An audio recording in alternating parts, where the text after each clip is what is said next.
Hello friends, मैं विक्रम वर्मा आपका तहे दिल से स्वागत करता हूं आपके अपने YouTube channel online study with Vikram पर।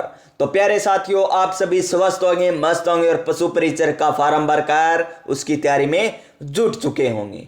और साइंस की निःशुल्क तैयारी प्यारे साथियों, राजस्थान जीके की निःशुल्क तैयारी, मैथमेटिक्स की निःशुल्क तैयारी आपको इसी चैनल पर करवाई जा रही है। तो चैनल को सब्सक्राइब कर लीजिए, बस जाकर देखिएगा राजस्थान जीके के क्वेश्चन आपको किस प्रकार मिल रहे हैं। आपको एक एक पॉइंट समझाया जा रहा है, एक एक पॉइंट।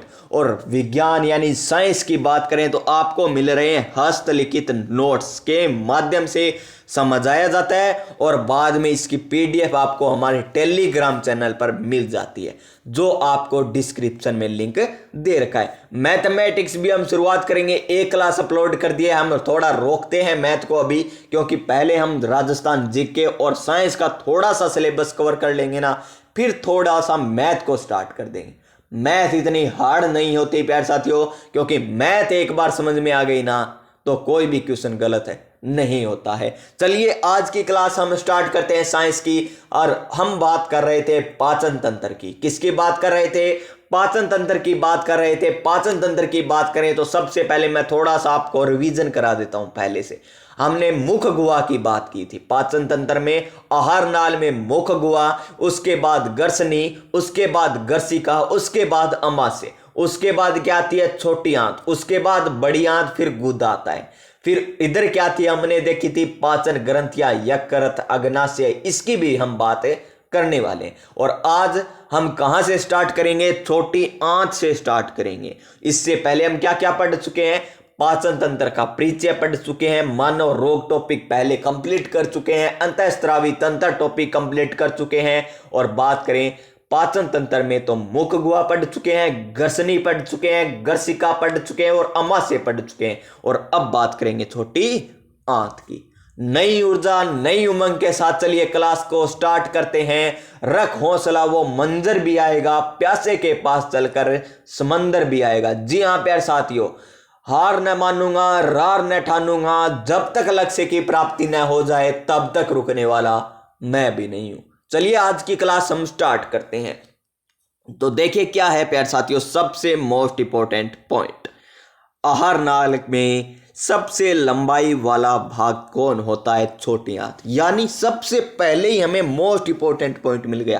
क्या नोट्स है प्यारे साथियों, एक एक पॉइंट मोस्ट इंपॉर्टेंट, एक एक पॉइंट मोस्ट इंपॉर्टेंट है। तो आहार नाल का सबसे लंबा भाग कौन सा होता है? छोटी आंत होती है। आहार नाल का सबसे लंबा भाग पूछ ले तो छोटी आंत होती है। छोटी आंत को 3 भागों में बांटा जाता है और हमने अमाशय को भी 3 भागों में बांटा था और यहां पर छोटी आंत को भी 3 भागों में बांटा जाता है। छोटी आंत के 3 भाग कौन कौन से? ग्रहणी, मध्यांग, क्षुद्रांत। ये आपके ऑप्शन में मिलेंगे ही नहीं। क्या सर, ऑप्शन में नहीं मिलेंगे? तो हम कर कर क्या आएंगे? आपको ऑप्शन में पता है क्या मिलेंगे? ये इंग्लिश वाले शब्द मिलेंगे। और इंग्लिश इसलिए आपको पढ़नी होगी। यहां पर ग्रहणी को क्या कहते हैं? डेडुनम। मध्यांग को क्या कहते हैं? जेजुनम। और क्षुद्रांग को क्या कहते हैं? इलियम। ये ही इंग्लिश आपको देखने को मिलेगी, डेडुनम, जेजुनम, इलियम। और आपको क्वेश्चन पता है क्या मिलेगा? छोटी आंत में कौन सा भाग नहीं होता है? मैं एक एक बात बताऊं आपको, क्वेश्चन किस तरीके से पूछा जाएगा पशु परिचर भर्ती में। कहां पर इंग्लिश वाला आपको देखना है, कहां पर हिंदी वाला देखना है, ये सबसे बड़ी प्रॉब्लम होती है। मैं यही नहीं पता होता इंग्लिश वाला कहां पर देखें, हिंदी वाला कहां पर देखें। सब बता दूंगा और ट्रिक के माध्यम से और बताऊंगा आपको, ट्रिक के माध्यम से और बताऊंगा एक एक बात प्यारे साथियों। देखिए 3 भाग कौन कौन से हो गए?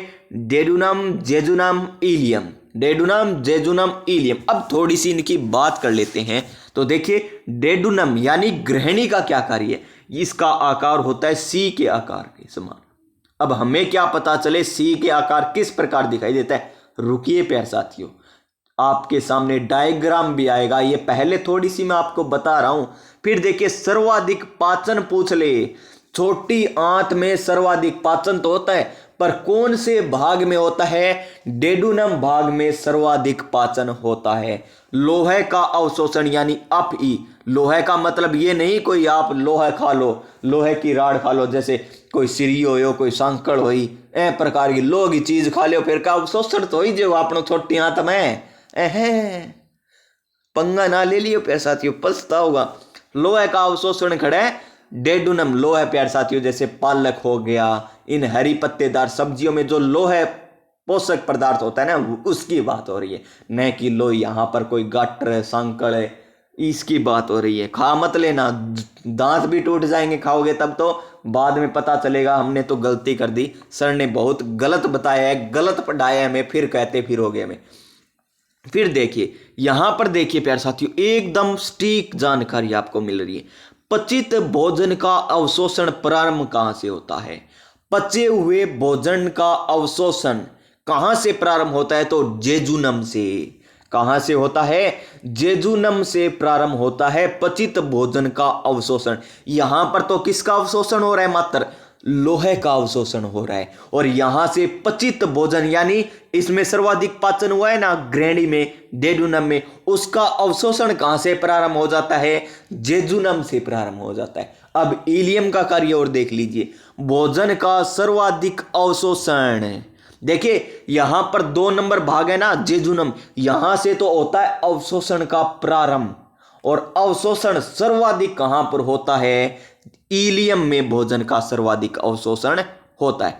चलिए एक बार हम फिर रिपीट करते हैं, क्योंकि मेरा क्या कार्य आपको याद करवाना प्यार साथियों। क्या करवाना? याद करवाना, न कि फटाफट सिलेबस करवाना। हम चाहे टॉपिक 10 ही पढ़ें पर इस तरीके से पढ़ेंगे कि क्वेश्चन इन 10 टॉपिकों में से गलत नहीं होना चाहिए। क्या पता प्यार साथियों इन 10 टॉपिक में से 10 क्वेश्चन आ जाए और आपके 10 में से 10 सही आ जाए और आप पढ़ के जाओ 25 टॉपिक और आपको क्वेश्चन मात्र आए 5, तो किस में फायदा?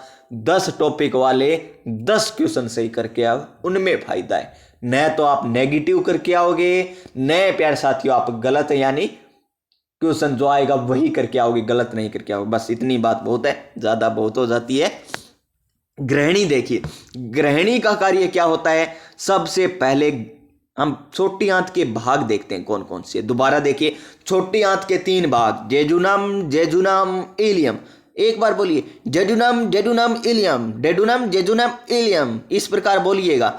आप कोई मिला नहीं, बेनिन्यू कह दियो। और क्या है? Duodenum, jejunum, ileum, duodenum, jejunum, ileum. Duodenum में क्या होता है? सर्वाधिक पाचन होता है, लोहे का अवशोषण होता है, सी के समान इसकी आकृति होती है।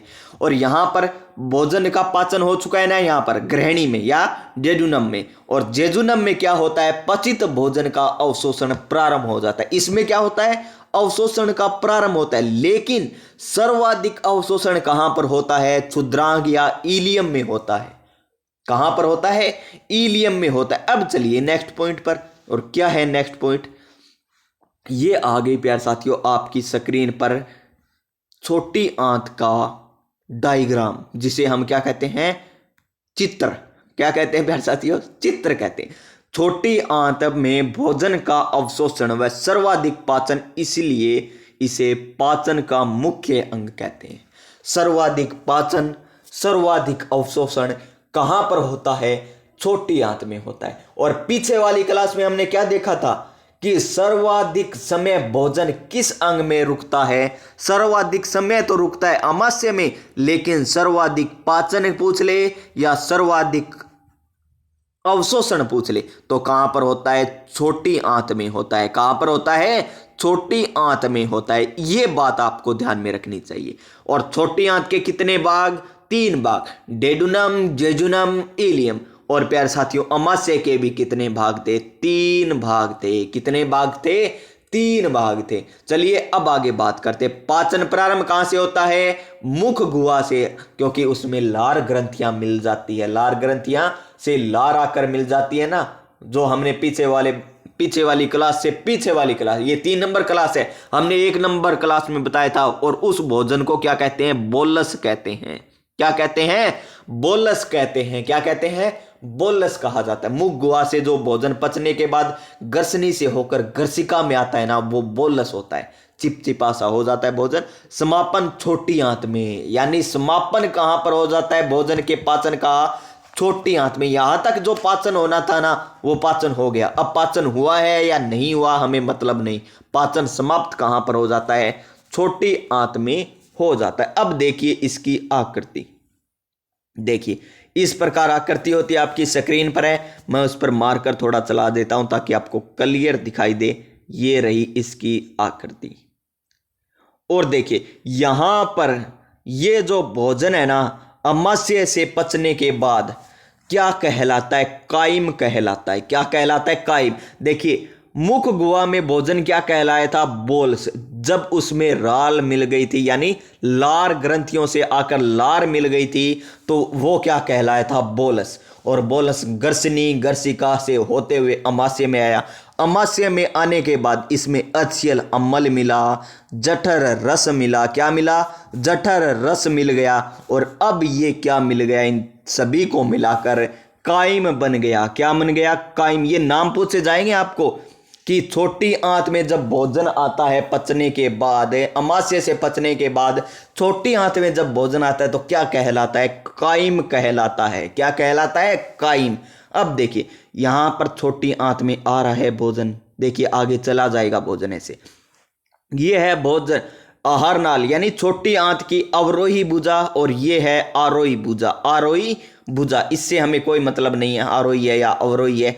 हमें ध्यान में क्या रखना है? ये वाला भाग ध्यान लिख लीजिए। यहां पर यकृत है। कहां पर? ये देखिए यहां पर यकृत, और इसमें बना हुआ है पित्ताशय, और पित्ताशय से यहां पर जा रहा है, क्या जा रहा है? हमें पित्त रस जा रहा है। क्या जा रहा है? पित्त रस। ये आगे समझ में आएगा यहां पर, ये देखिए यहां पर आएगा समझ में।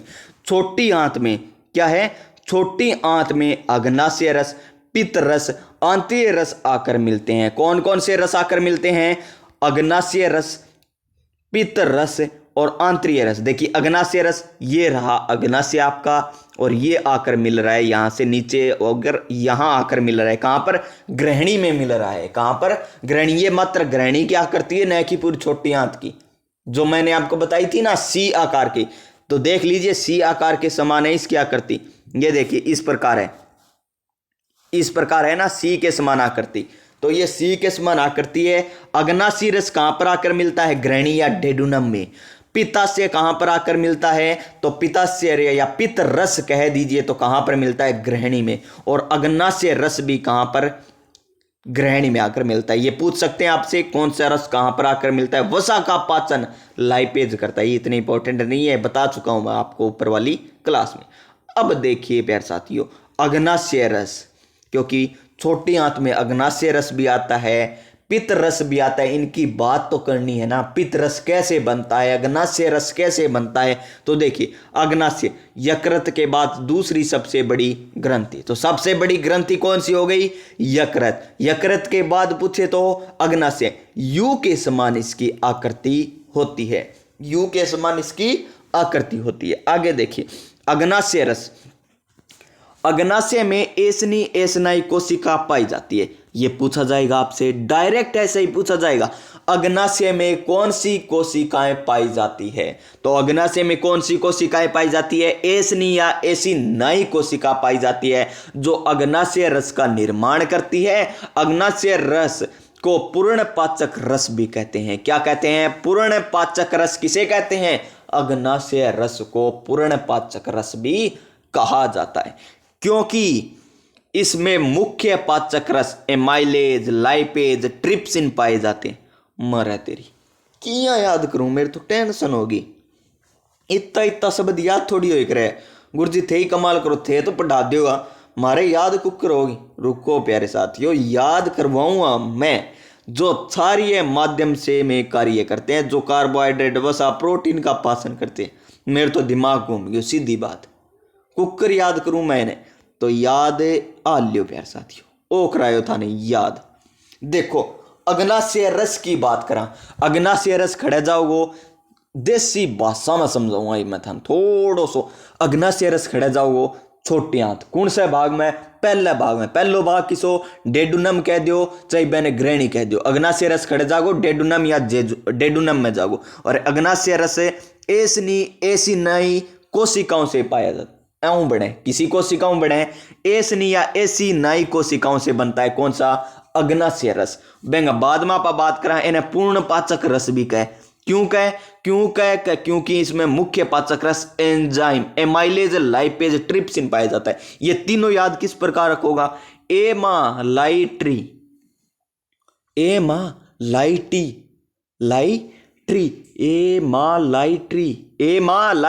एमा से एमाइलेज, लाई से लाइपेज, ट्री से ट्रिप्सिन। अग्नाशय रस कौन कौन से हो गए, एमालाइट्री ये हो गए अग्नाशय रस। क्या हो गए प्यार साथियों, अग्नाशय रस। दोबारा बोलिए, एमालाइट्री, एमा से एमाइलेज, लाई से लाइपेज, ट्री से ट्रिप्सिन, ये है अग्नाशय रस जो क्या करते हैं, पूर्ण पाचक बनाते हैं अग्नाशय रस को। अग्नाशय रस को पूर्ण पाचक कौन बनाते हैं, एमालाइट्री, एमाइलेज, लाइपेज और ट्रिप्सिन, ये पूर्ण पाचक बनाते हैं। जो ये कहां पर जाकर मिलता है अग्नाशय रस, छोटी आंत के ग्रहणी भाग या डेडुनम में। और कहां से ये बनता है, एसिनाई कोशिकाओं से इसका निर्माण होता है। बस इतनी सी तो बात है, एक बार फिर देखिए फटाफट।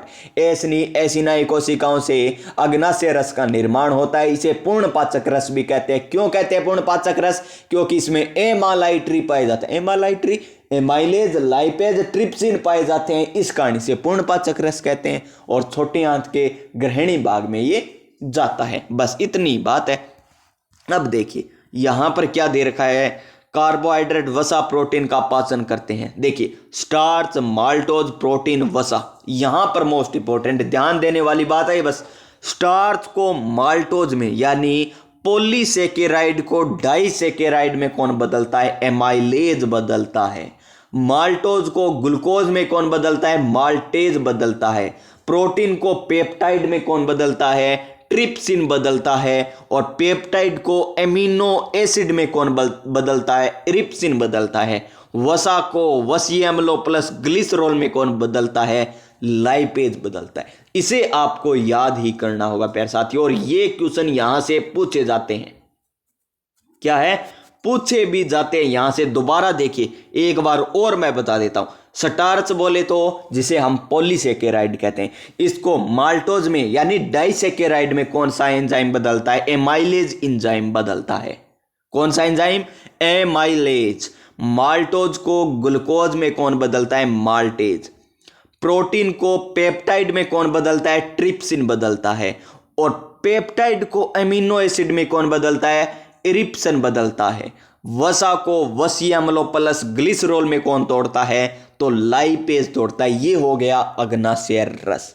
और क्या मिल रहा था छोटी आंत में, एक एक बात कर लेंगे। पित्तरस और मिल रहा था ना, चलिए पित्तरस की बात करते हैं। पित्तरस कौन सा रस है, पित्तरस किस प्रकार का, क्षारीय प्रकृति का होता है। किस प्रकार का, क्षारीय, क्योंकि अमाशय में क्या मिल गया था, हाइड्रोक्लोरिक अम्ल HCl मिल गया था, इसलिए बोलस है। बाद में क्या काइम बना था ना, तो काइम किस प्रकार का हो गया, अम्लीय हो गया। अब इसमें क्षारीय मिल जाएगा। क्या, क्षारीय मिल जाएगा। निर्माण कहां पर होता है, यकृत में। निर्माण देखिए, बस ये दो मोस्ट इंपोर्टेंट स्टार। पित्त रस का निर्माण तो होता है यकृत में, और संचित कौन करता है, पित्ताशय। यानी निर्माण तो कौन कर रहा है, यकृत कर रहा है, और इसको संचित यानी स्त्रावण कौन कर रहा है, पित्ताशय कर रहा है। कौन कर रहा है, पित्ताशय इसका स्त्रावण कर रहा है। कार्यस्थल छोटी आंत, छोटी आंत में पित्तरस जाता है ना ग्रहणी के डेडुनम भाग में, ग्रहणी डेडुनम में जाता है। एंजाइम, इसमें कोई एंजाइम नहीं है, बस पेंडो छुट्टियो प्यार साथियों। एंजाइम को नहीं, निहाल हो गया। ऊपर लम तो ला, एमालाइट्री, एमाइलेज, लाइपेज, ट्रिप्सिन, अमाशय अग्नाशय रस में पाए जाते हैं एंजाइम, ये तीन। वर्णक विल्लुरुबिन व विलिवर्डिन इसमें वर्णक पाए जाते हैं। कार्य, छोटी आंत का माध्य क्षारीय करना और वसा का पायसीकरण, ये इसे स्टार लगा लीजिए। वसा के पायसीकरण का कार्य कौन से रस का है, अग्नाशय रस का, पित्त रस का या और रस आ जाएंगे, नए नए रस आ जाएंगे, लेकिन हमें पित्त रस करना है। वसा का पायसीकरण क्या होता है? वसा को तोड़ना। वसा का पायसीकरण क्या होता है? वसा को तोड़ना ही वसा का पायसीकरण कहलाता है। आगे देखिए आंतरी रस, ये तीन ही रस देखे थे ना हम छोटी आंत में। एक तो देखा था अग्नाशय रस, एक देखा था पित्त रस, एक देखा था आंतरीय रस। बस इन तीनों की बात करेंगे और छोटी आंत को कंप्लीट कर लेंगे। फिर देखिए आंतरीय रस। आंतरीय रस छोटी आंत की श्लेष्मा की गोलबेट कोशिकाएं व म्यूकस कोशिकाओं की ब्रूस बॉर्डर की कोशिकाएं मिलकर आंतरीय रस स्रावित करती है, जिसे सक्कस एंटीरिक्स कहते हैं। यानी प्यारे साथियों, छोटी आंत में जो श्लेष्मा की गोलबेट कोशिकाएं होती है और म्यूकस की जो कोशिकाएं होती है ना, उससे ये स्त्रावण होता है। बस इतना याद रखिए। आगे ये कोशिकाएं मिलकर के करे अपन याद कौन रखनो? अपन याद रखनो है आंतरिक रस छोटी आंत में, छोटी आंत की श्लेष्मा की गोलबेट कोशिकाएं और कौन सी? म्यूकस कोशिकाएं मिलकर स्त्रावित करती है। और इसे और क्या कहते हैं? सक्कस एंटीरिक्स कहते हैं। ये भी इतना इंपॉर्टेंट नहीं है। आगे देखिए, जिसमें छोटी आंत की ब्रूनर ग्रंथियां भी सहायक होती है। अब आता है मोस्ट इंपॉर्टेंट, ये देखिए मोस्ट इंपॉर्टेंट। अब फिर इन्हें बदलेंगे, फिर यहीं से क्वेश्चन आएगा। बस अच्छा लेवल बनाना तो क्वेश्चन यहीं से आएगा। एक तो ये हो गए और ऊपर हमने माल्टेज को माल्टोज में बदला। इस प्रकार जो बदले थे ना, उसमें से क्वेश्चन आएगा। माल्टोज को ग्लूकोज प्लस ग्लूकोज में कौन तोड़ता है? माल्टेज तोड़ता है। सुक्रोज को कौन तोड़ता है? सुक्रेज ग्लूकोज प्लस फ्रुक्टोज में। लैक्टोज को कौन तोड़ता है? लैक्टेज ग्लूकोज प्लस गलैक्टोज में। और पेप्टाइड को इरिप्सिन तोड़ता है एमिनो एसिड में। ये तो हमने ऊपर भी पढ़ लिया था। पेप्टाइड को एमिनो एसिड में कौन तोड़ता है? इरिप्सिन। अब ये याद किस प्रकार रखेंगे? इसे याद रखिए मसल, अम अस अल। एक बार सुनिए प्यार साथियों, अम अस अल। और यहां पर क्या है? सारा जी जी जी। ग्लूकोज ग्लूकोज है ना, जी जी जी। पहला तो जी जी लगाऊंगा, फिर क्या बनेगी? जी एफ जी, जी एफ जी। पहला तो जी जी जी, फिर जी एफ जी। बस ये याद हो गया था। माल्टोज की बात करा तो ये तीनों लिखे एक का नहीं, आप एक का नहीं लिखा। देखियो था मैं समझाऊं थोड़ा सो। लियो था ना, व्हाइट बोर्ड की कमी आपने कहना। या देखो पहला क्या आयो? अम एस अल। अम एस एल है ना, ओ टूटा गो क्या मैं? जी। यो टूटा गो जी, यो टूटा गो जी। और अब के बनानी अपन? जी एफ। जी प्लस में एफ और एक जी और ला दो, अल। यू है प्यार साथियों। अम से माल्टोज, एस से सुक्रोज, अल से लैक्टोज। किसमें टूटा? ग्लूकोज में। ग्लूकोज में, ग्लूकोज में। यहां पर क्या है? Galactose fructose glucose. देखिए या छोटी कर दी। ग्लूकोज फ्रुक्टोज और क्या है? ग्लैक्टोज। सही है ना? हमने बात कर ली M S L G F G, F G F. बस इस तरीके से याद कर लीजिए इसको। बस कितना मुश्किल है, बस आसान से। अब चलिए, पुनरुत्पादन भवन की क्षमता नहीं होती तंत्रिका कोशिका में। ये तो मेरे बाद में लिखे हुए हैं पर इंपॉर्टेंट है। पुनरुत्पादन भवन की क्षमता किसमें नहीं होती? तंत्रिका कोशिका में। और सर्वाधिक किसमें होती है? यकृत में। सर्वाधिक किसमें होती है? यकृत में होती है। और सबसे कम जिसमें होती नहीं है? तंत्रिका कोशिका में। नेक्स्ट देखिए, ये देखिए प्यारे साथियों, ट्रिप्सिनोजन। ट्रिप्सिनोजन को ट्रिप्सिन में कौन बदलता है? इंट्रोकाइनेज बदलता है। कौन बदलता है? इंट्रोकाइनेज बदलता है। आगे, भोजन ग्रहणी से इलियम में प्रवेश करता है तो और तरल हो जाता है, इसे काइल कहा जाता है। हमने ऊपर बात करी है ना, ग्रहणी में माइक्रोविलाई या विलाई मिलकर पचित भोजन का अवशोषण करके रक्तवाहिनी तक पहुंचा देता है। ग्रहणी में माइक्रोविलाई और विलाई नामक कोशिकाएं पाई जाती है जो भोजन का क्या करती है? अवशोषण करती है और ये रक्तवाहिनी तक पहुंचा देती है। अब बात करते हैं बड़ी आंत की। बड़ी आंत की बात करते हैं। बड़ी आंत की लंबाई पूछे तो 1 से 1.5 मीटर। 1 से 1.5 मीटर। 3 भाग है इसके भी, मार दिया रे। 3 भाग मत्स्य का, 3 भाग छोटी आंत का, 3 भाग ही बड़ी आंत का। तो देखिए, Sikkim colon rectum, Sikkim colon rectum, ये 3 भाग है। छोटी आंत के डेडुनम जेजुनम, इलियम थे। और प्यारे साथियों, अमाशय के 3 भाग कौन कौन से? कार्डिक, फंडिक, अमाशय, इस प्रकार ये 3 थे, कार्डिक, फंडिक और तीसरा क्या था प्यारे साथियों? आपको बताया, देखिए आपको दिखा देता हूं मैं किस प्रकार नोट्स है। ये देखिए, पाइलोरिक, कार्डियक अमाशय, फंडिक अमाशय, पाइलोरिक अमाशय, ये थे ऊपर। हमने इस प्रकार क्लास ली थी। देखिए जीभ को किस प्रकार होइड हड्डी से जुड़ी हुई है, फ्रेलुलम झिल्ली, ये देख लीजिए आप पीछे वाली वीडियो जाकर। चलिए नेक्स्ट बात करते हैं, हम कहाँ पर थे? बड़ी आंत पर थे। कहाँ पर? बड़ी आंत। बड़ी आंत के 3 भाग हो गए, सिक्किम, कोलन, रेक्टम। तो कौन सा भाग छोटी आंत से जुड़ा होता है? सिक्किम भाग। कौन सा भाग प्यारे साथियों किससे जुड़ा होता है? गुदा से, रेक्टम भाग। कोलन का क्या कार्य है?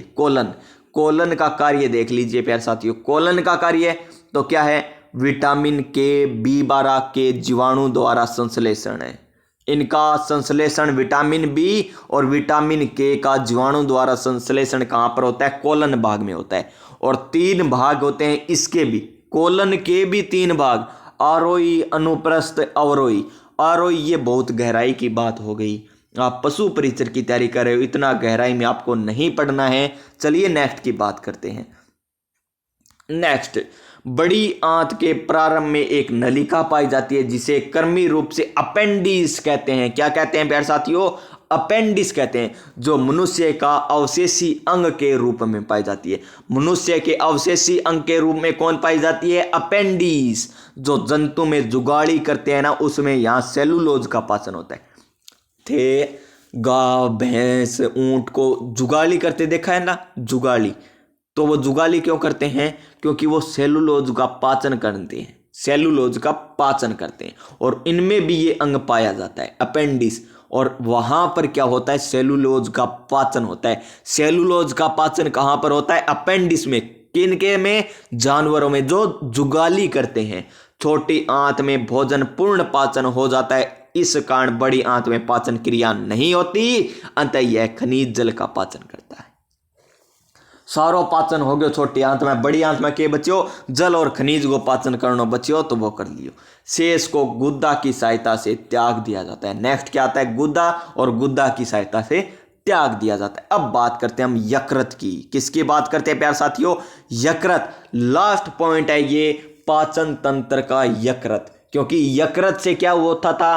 पित्त रस का निर्माण होता है, और संचित कौन करता है? पिता से। इसलिए हम यकृत पढ़ रहे हैं। अध्ययन को जिसे और क्या कहते हैं? यकृत को लीवर भी कहते हैं। क्या कहते हैं? लीवर। क्या कहते हैं? लीवर भी कहते हैं। इसके अध्ययन को हेपेटोलॉजी कहा जाता है। इसमें 2 प्रकार की कोशिकाएं पाई जाती है, हेप्टोसाइटस और कुफर कोशिकाएं। पूछ सकते हैं आपसे, यकृत में कौन कौन सी कोशिकाएं पाई जाती है? हेप्टोसाइट और कुफर कोशिकाएं पाई जाती है। और हेपेटोसाइट किसका निर्माण करती है? हेपेटोसाइट निर्माण करती है, पित्त रस का निर्माण करती है। और कुफर कोशिकाएं क्या कार्य करती है? भक्षण या फैगोसाइट भी कहते हैं। भक्षण का कार्य कुफर कोशिकाएं करती है। पित्त रस का निर्माण कौन करती है? हेप्टोसाइट। यानी यकृत में भी पित्त रस का निर्माण कौन करती है? हेप्टोसाइट कोशिकाएं करती है। सबसे बड़ी ग्रंथि हो गई। दूसरी बड़ी ग्रंथि कौन सी थी? हमने ऊपर देखी थी, कौन सी थी? बता दीजिए कमेंट बॉक्स में। अब तो आगे देखिए, शरीर का सबसे बड़ा अंग आंतरिक अंग है। शरीर का सबसे बड़ा आंतरिक अंग कौन सा है? यकृत।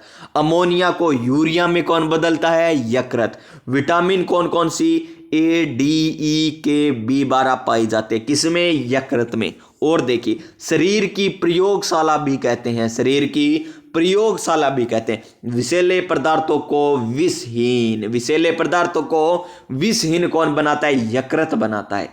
हेपेरिन का भी निर्माण कौन करता है? यकृत करता है। पुनरुद्भवन की क्षमता सर्वाधिक किसमें होती है? यकृत में। और भ्रूणीय एंडोड्रम से उत्पत्ति होती है।